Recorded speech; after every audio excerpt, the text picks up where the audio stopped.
வணக்கம் கைஸ், இன்றைக்கி நான் என்ன கொண்டு வந்திருக்கேன்னு பார்த்தீங்கன்னா, ரொம்ப நாளைக்கு அப்புறம் நம்ம தலையோட படம் ஒன்று வந்திருக்கு, விடாமுயற்சி. ஸோ அதோட ரிவ்யூன்னு சொல்கிறவனு என்னோட ஒப்பீனியன் சொல்லலாம். சரிங்களா?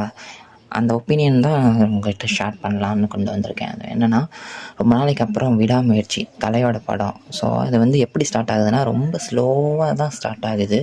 ஸோ அது வந்து அந்த பிளாட் அப்படி ரொம்ப கமர்ஷியல் படம்ன்ற சொல்கிறத விட அந்த ரொம்ப கிளாசிக்கான ஒரு படம்னு வேணால் சொல்லலாம்.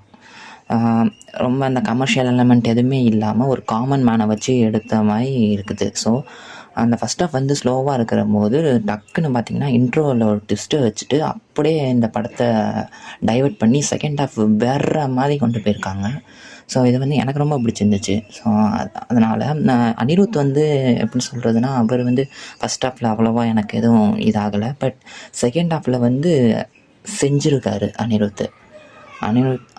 அதுக்கப்புறம் என்ன ஆயிடுச்சு, மற்ற கேஸ்ட் அர்ஜுனா இருக்கட்டும், ரெஜினா, த்ரிஷா, இவங்க எல்லாம் அவர்கள் எல்லாருமே சூப்பராக அவங்க ரோல்ஸை பண்ணிட்டு போயிருக்காங்க. ஒன் மேன்னா நம்ம தலை ரொம்ப கிளாஸாக இருந்துச்சு. ரொம்ப நாளைக்கு அப்புறம் ஒரு தலை மூவி பக்காவாக இருக்குது. இது என்னோடய ஒப்பீனியன் தான். நீங்கள் போய் மறக்காமல் தேட்டரில் பாருங்கள். மற்றவங்க ரிவ்யூஸ் எப்படி சொல்கிறாங்க எனக்கு தெரியாது. ஸோ அந்த மாதிரி யார் ரிவ்யூஸும் கேட்காம உங்களுக்கு பிடிச்ச மாதிரி நீங்கள் போய் தேட்டரில் பார்த்து என்ஜாய் பண்ணுங்கள். தேங்க்யூ.